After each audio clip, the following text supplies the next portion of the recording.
सदा सुहागन रहो।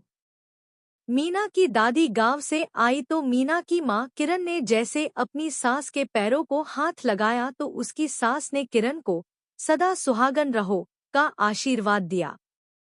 यह सब मीना बहुत बार देख चुकी सी। बहुत सारे बुजुर्ग हर औरत यही आशीर्वाद देते थे। इस बार मीना से रहा नहीं गया। वो अपनी माँ से बोली, ये क्या मम्मी, आप जब भी दादी के पैर छूते हो दादी सदैव यही आशीर्वाद देती है कि सदा सुहागन रहो। क्या दादी ये नहीं कह सकती सुखी रहो, खुश रहो? ऐसे तो दादी सदा सुहागन का आशीर्वाद इनडायरेक्टली अपने बेटे को दे रही हैं। तो इसमें गलत क्या है? उनके बेटे मेरे पति भी तो हैं। मेरा हर सुख उन्हीं के साथ है। अगर वो है तो मैं हूं। इसका मतलब औरत का अपना कोई वजूद नहीं है। ओहो, कहाँ की बात कहाँ लेकर जा रही है। पति का होना पत्नी के लिए एक सुरक्षा कवच की तरह होता है। ये बात तुम अभी नहीं समझोगी।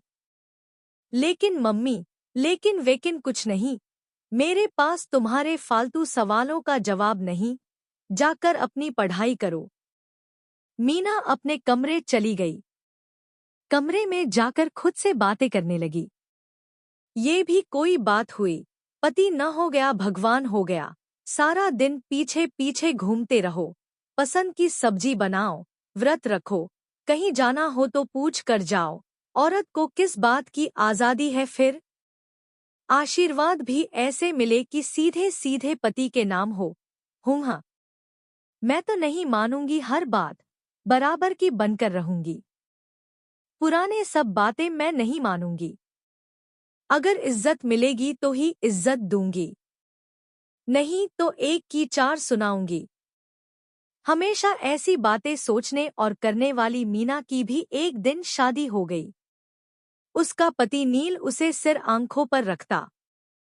मीना भी उसकी हर बात मानती। उसकी पसंद का खाना बनाती।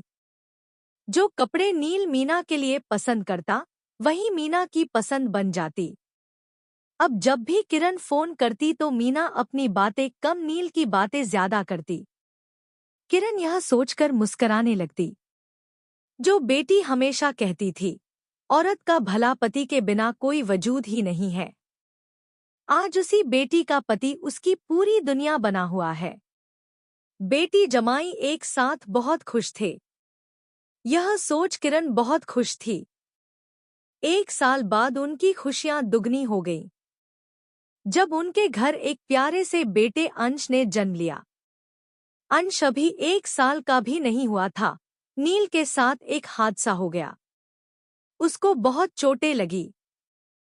सिर्फ चेहरे को छोड़कर पूरा शरीर पट्टियों से बंधा पड़ा था। मीना का रो रो कर बुरा हाल था। उसे अंश को संभालने का भी होश नहीं था। किरण कभी बेटी को संभालती, कभी अंश को। दिन रात भगवान से प्रार्थना करती। 3 दिन हो गए थे। नील के शरीर में कोई हलचल नहीं हुई थी। 3 दिन बाद गांव से मीना के दादा दादी आए।